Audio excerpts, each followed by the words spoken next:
जय जय श्री राम, जय जय श्री राम, जय जय श्री राम।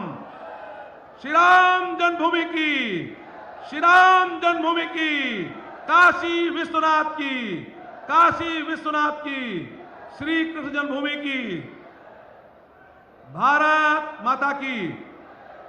आज हम सब लोग, सभी कार्यकर्ता और सभी जनों से निवेदन है, शांति का सहयोग दें। हमारे इस नैमिष और मिश्रिक महर्षि दधीच की पावन धरती के ऊपर उत्तर प्रदेश के यशस्वी तपस्वी कर्मठ मुख्यमंत्री माननीय योगी आदित्यनाथ जी आज मंच पर हैं। मैं उनका हृदय की गहराइयों से स्वागत करता हूं।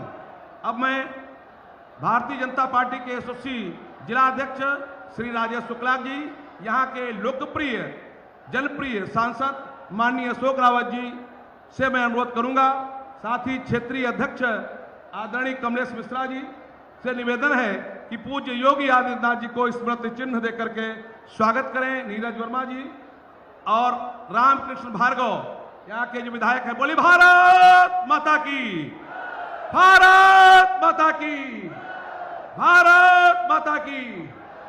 सभी लोग मंच पर अपना स्थान ग्रहण करें। ये भारत माता की, भारत माता की।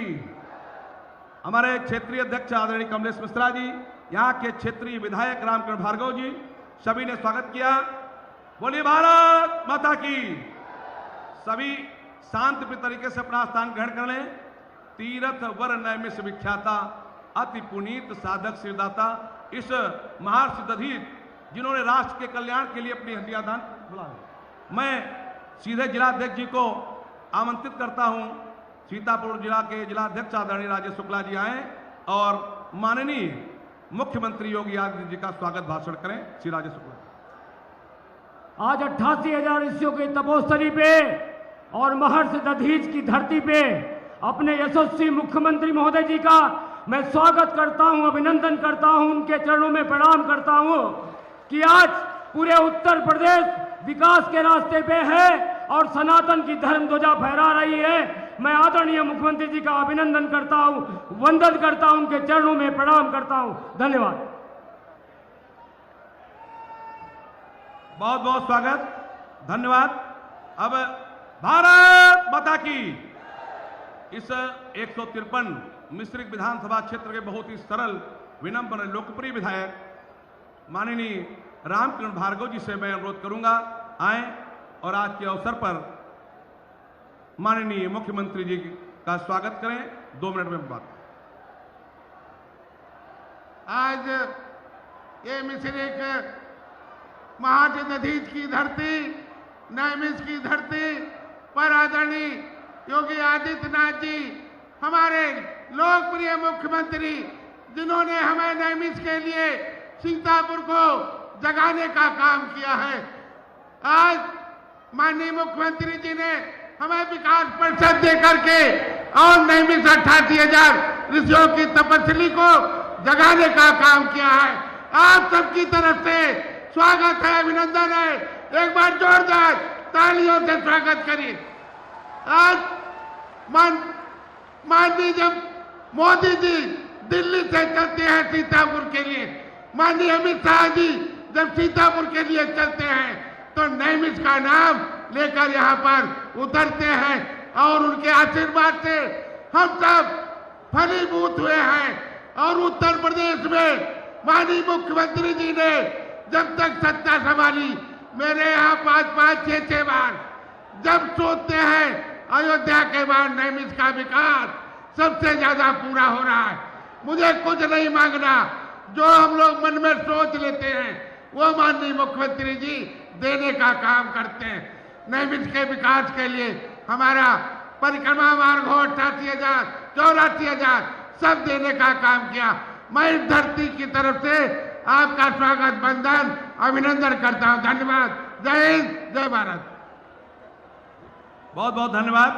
हमारे बीच में जिनको आप पार्लियामेंट पहुंचाए से लोकप्रिय सांसद माननीय अशोक राव जी से निवेदन है कि आए और अपना उद्बोधन दें, स्वागत करें। माननीय अशोक राव जी।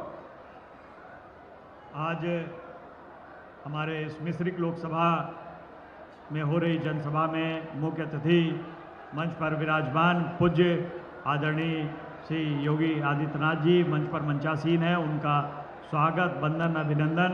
साथ ही मंच पर विराजमान हमारे क्षेत्रीय अध्यक्ष आदरणीय श्री कमलेश मिश्रा जी, साथ ही मंच पर विराजमान हमारे जिले के अध्यक्ष आदरणीय राजेश शुक्ला जी, साथ ही मंच पर विराजमान हमारे सभी विधायकगण, यहाँ के विधायक आदरणीय रामकृष्ण भार्गव जी, साथ ही मंच पर विराजमान आदरणीय हमारे महंत विद्या चेतन जी, आदरणीय हमारे संतोष दास जी महाराज जी, आदरणीय हमारे नारायण दास जी महाराज जी, साथ ही में देवेंद्रानंद सरस्वती महाराज जी, सभी के चरणों में शीश नमन करता हूं और यहाँ पर आए हुई जनता जनार्दन के बड़े बुजुर्गों के चरणों में शीश नमन करते हुए सभी का वंदन अभिनंदन करता हूं, पत्रकार बंधुओं का भी वंदन अभिनंदन करता हूं।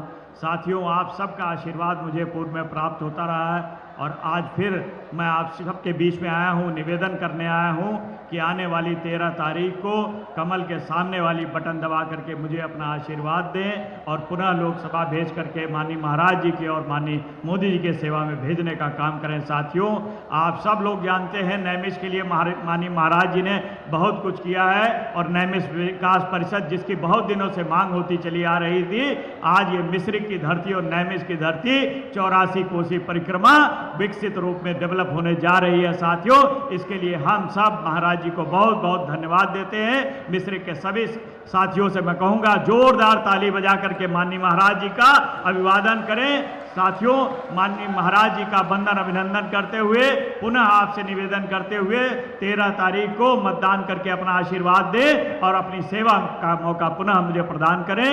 जय हिंद, जय भारत, भारत माता की, भारत माता की।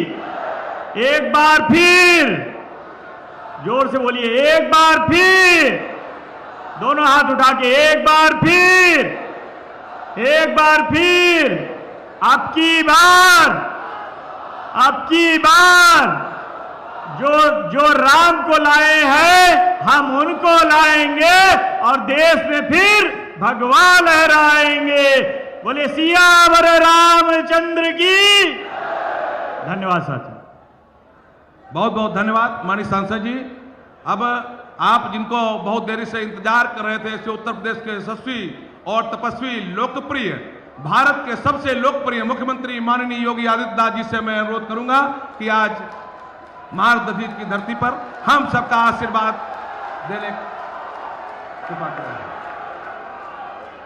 भारत माता की, भारत माता की, भारत माता की। वंदे वंदे वंदे। तीर्थ वर नेमिष विख्याता अति पुनीत साधक सिद्धिदाता। जिस नेमिषारण्य के बारे में रामचरितमानस ने ये पवित्र पंक्तियां लिखी हैं, ऐसे नेमिष की धरा को कोटि कोटि नमन करते हुए आप सभी मतदाता बहन और भाइयों का मैं हृदय से स्वागत करता हूं, अभिनंदन करता हूं। मंच पर उपस्थित भारतीय जनता पार्टी के क्षेत्रीय अध्यक्ष श्री कमलेश मिश्र जी, जिलाध्यक्ष श्री राजेश शुक्ला जी, भारतीय जनता पार्टी के लोकसभा मिश्रिक क्षेत्र से प्रत्याशी श्री अशोक रावत जी, हमारे लोकप्रिय विधायकगण श्री रामकृष्ण भार्गव जी, आशीष सिंह आसू जी, श्रीमती अलका रघुवंशी जी, श्री पवन सिंह चौहान जी, जिला पंचायत अध्यक्ष श्रीमती सरदार सागर जी, प्रवासी विधायक श्री श्याम धनी राही जी, आज के इस कार्यक्रम में उपस्थित पूज्य संत स्वामी विद्या चैतन्य जी, स्वामी देवेंद्रानंद सरस्वती जी, महंत नारायण दास जी, महंत संतोष दास जी, अन्य सभी पूज्य संतजन, भारतीय जनता पार्टी के सभी पदाधिकारीगण और भारी संख्या में उपस्थित मिश्रिक लोकसभा क्षेत्र से जुड़े हुए सभी बहनों और भाइयों, आज मुझे एक बार फिर से भारत की सनातन आस्था का प्रतीक, भारत के वैदिक ज्ञान की परंपरा को धरोहर के रूप में हम सबको प्रदान करने वाली पावन धरा मां ललिता के इस पावन भूमि पर, जिसे महर्षि दधीचि ने अपनी हड्डियां दान करके दैवीय शक्तियों की विजय के संकल्प की भूमि में के रूप में आगे बढ़ाया था, ऐसी पावन धरा नेमी सारण्य को मैं नमन करते हुए आप सबका हृदय से अभिनंदन करता हूं। बहनों और भाइयों, ये नेमिस का ही महत्व है कि आज दुनिया जनपद सीतापुर और उत्तर प्रदेश की तरफ देख रही है। जब भी कोई रामद्रोही राम के अस्तित्व को नकारने का प्रयास करता है तो नेमिस सामने आ खड़ा होता अपने प्रमाणों के साथ कि मेरे पास शास्त्रीय प्रमाण है, मैं तुम्हें प्रमाण देता हूं। तुम्हारी दूषित बुद्धि राम के अस्तित्व को, कृष्ण के अस्तित्व को नकारेगी, लेकिन मेरे प्रमाण अकाट्य हैं, इसको कोई नकार नहीं सकता है। यह साहस केवल नैमिषारण्य की धरती कह सकती है। बहनों और भाइयों, एक फैशन सा बन गया है भारत की सनातन संस्कृति को गाली देने की, भारत की ईश्वरीय सत्ता को चुनौती देने की, प्रभु राम और प्रभु कृष्ण के अस्तित्व को चुनौती देने की। और इसके बारे में तो मैं केवल यही कहूंगा कि विनाश काले विपरीत बुद्धि, जब किसी की बुद्धि विपरीत होती है तो प्रभु सत्ता को चुनौती देता है, सनातन धर्म को गाली देता है और आपकी आस्था के साथ खिलवाड़ करता है। इन्हें नहीं मालूम ये हिंदुस्तान है, यहां की ऋषि परंपरा केवल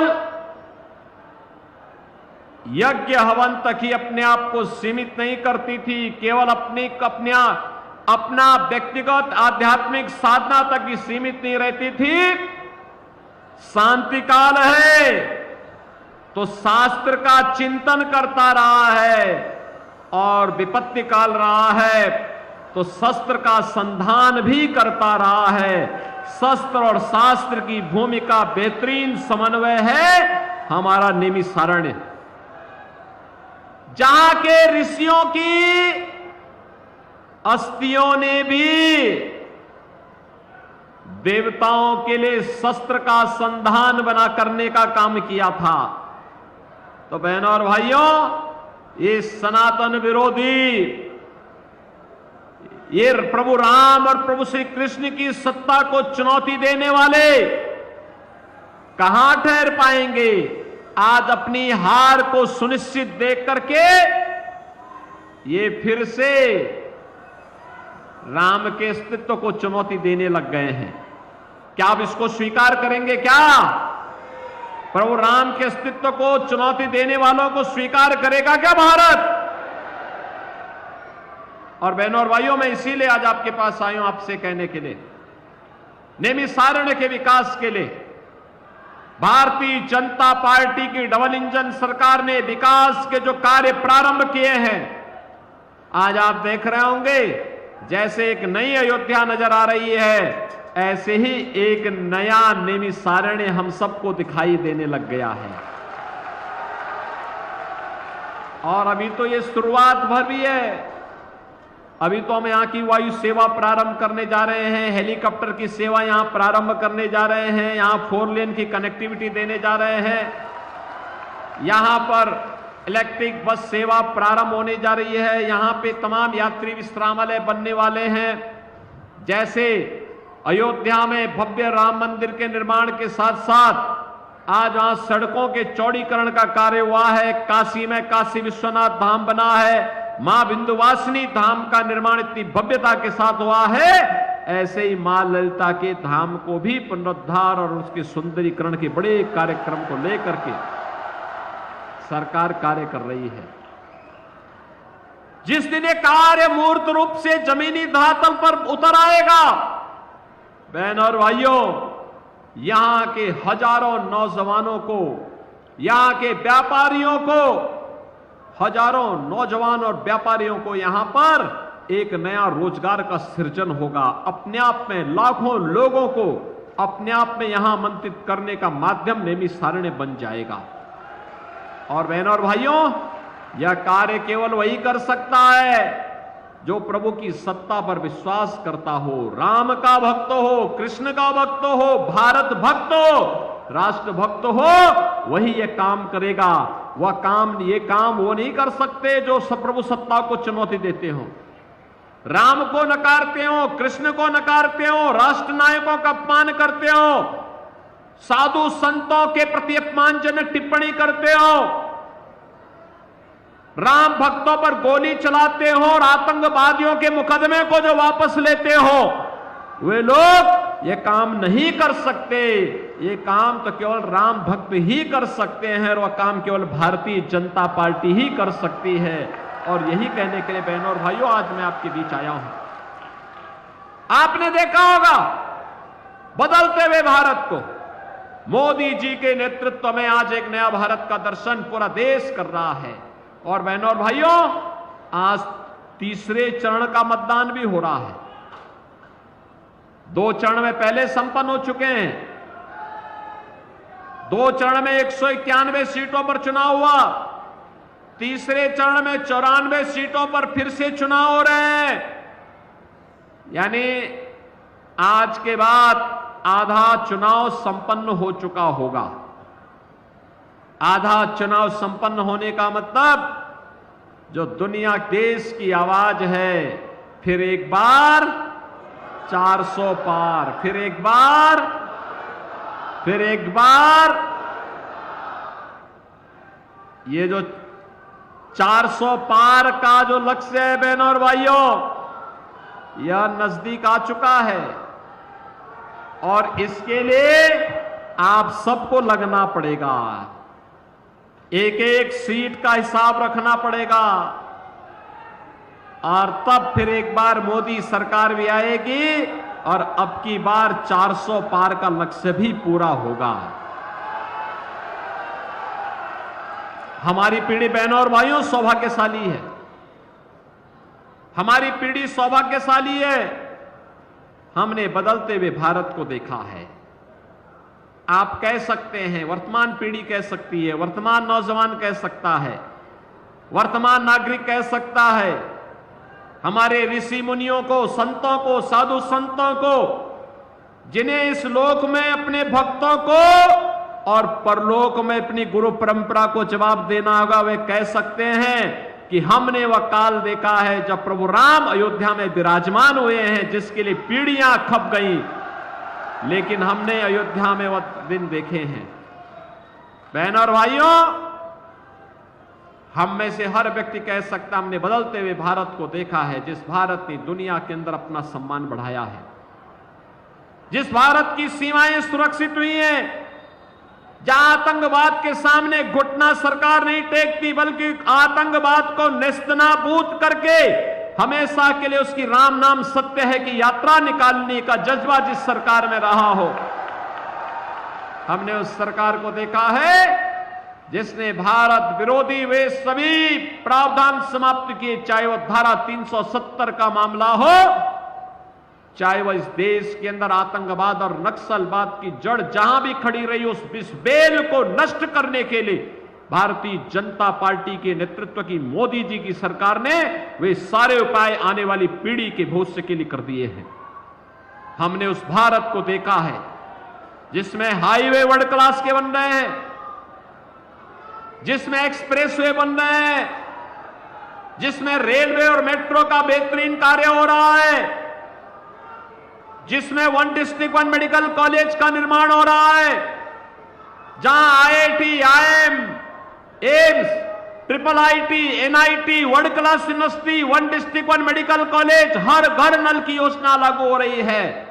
और हमने उस भारत को देखा है जिस भारत में 80 करोड़ लोग राशन की सुविधा का फ्री में लाभ प्राप्त करते हैं।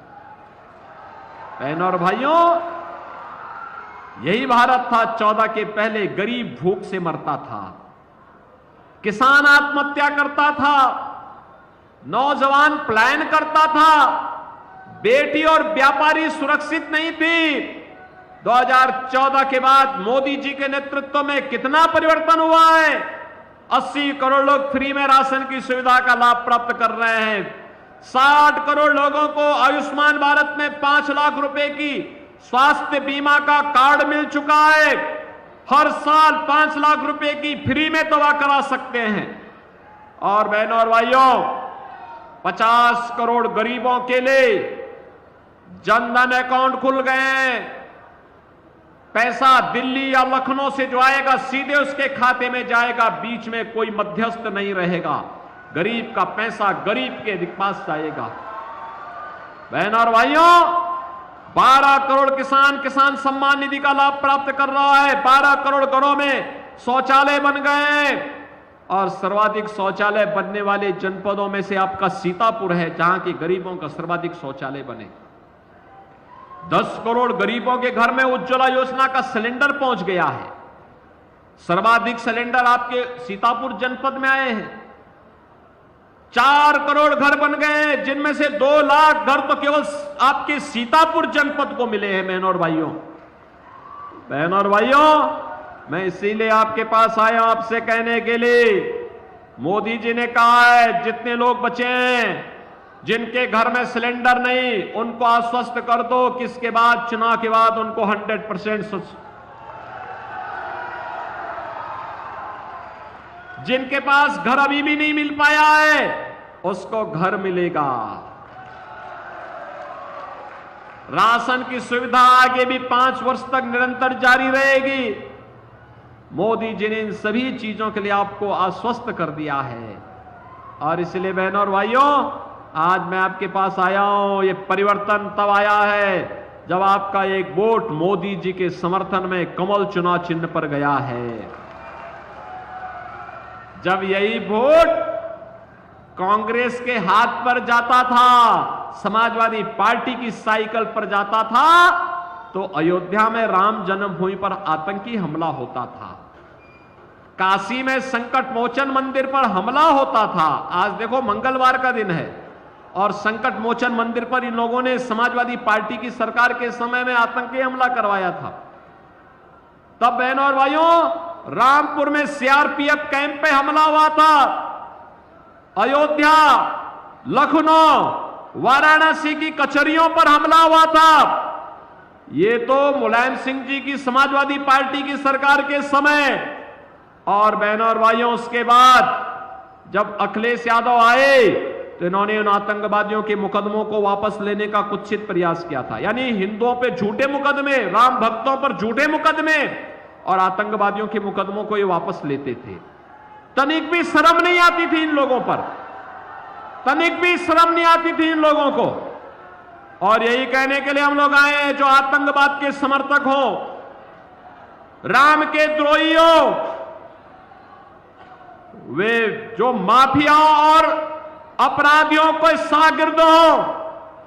आपने देखा होगा परम राम भक्त, प्रदेश के विकास के लिए अहर्निश प्रयास करने वाले कल्याण सिंह जी की मृत्यु हुई। समाजवादी पार्टी ने एक भी शब्द संवेदना के नहीं व्यक्त किए। लेकिन बहनों और भाइयों, अभी एक माफिया की मौत हुई थी। उस माफिया के मरने पर फतिया पड़ने के लिए समाजवादी पार्टी के लोग उसके घर में गए थे। ये राम भक्तों के विरोधी है, ये माफियाओं के समर्थक हैं, ये राम भक्तों पर गोली चलाते हैं और आतंकवादियों के मुकदमों को वापस लेते हैं। इन लोगों से बदला लेने का समय है ये महापर्व चुनाव। अपना एक एक वोट ऐसा ठोकिए, ऐसा लगाइए कि ये आतंकवाद समर्थक हमेशा के लिए भारत की चुनाव की प्रक्रिया से गायब हो जाए, वो आपके चुनाव से लड़ने का हिम्मत ही न करने पाए। सहमत हैं? सहमत हैं? बहनों और भाइयों, ये चुनाव केवल चुनाव नहीं है, ये चुनाव है नए भारत को आत्मनिर्भर और विकसित भारत बनाने का। आत्मनिर्भर और विकसित भारत बनाएंगे। आत्मनिर्भर भारत का मतलब हर नौजवान आत्मनिर्भर, उसके हाथ को रोजगार होगा, हर व्यापारी आत्मनिर्भर, हर महिला आत्मनिर्भर, हर अन्नदाता किसान आत्मनिर्भर। और आत्मनिर्भरता के इस लक्ष्य को प्राप्त करने के लिए बहनों और भाइयों, मोदी जी का तीसरी बार प्रधानमंत्री बनना आवश्यक है। सहमत हैं? और मोदी जी को प्रधानमंत्री तीसरी बार बनाना है और अब की बार 400 पार का लक्ष्य प्राप्त करना है, तो बहनों और भाइयों, अशोक रावत को यहां से भारी बहुमत से विजयी बना के भेजना होगा। एक कांग्रेस और सपा का गठबंधन के जो प्रत्याशी हैं, इनकी जमानत जब्त करेंगे ना? सहमत हैं? करेंगे तो कमल चुनाव चिन्ह पर आपको वोट देना होगा। सहमत है ना? दूसरा, घर घर में मोदी जी का संदेश पहुंचाना होगा। और पहुंचाना क्या होगा? विकसित भारत के लिए, आस्था का सम्मान करने के लिए, गरीब कल्याण के लिए, सुरक्षा और समृद्धि के लिए कमल आवश्यक है, कमल चुनाव चिन्ह आवश्यक है। बोलेंगे ना? पहुंचाएंगे? तो फिर आप सब मेरे साथ बोलेंगे, भारत माता की, भारत माता की, भारत माता की।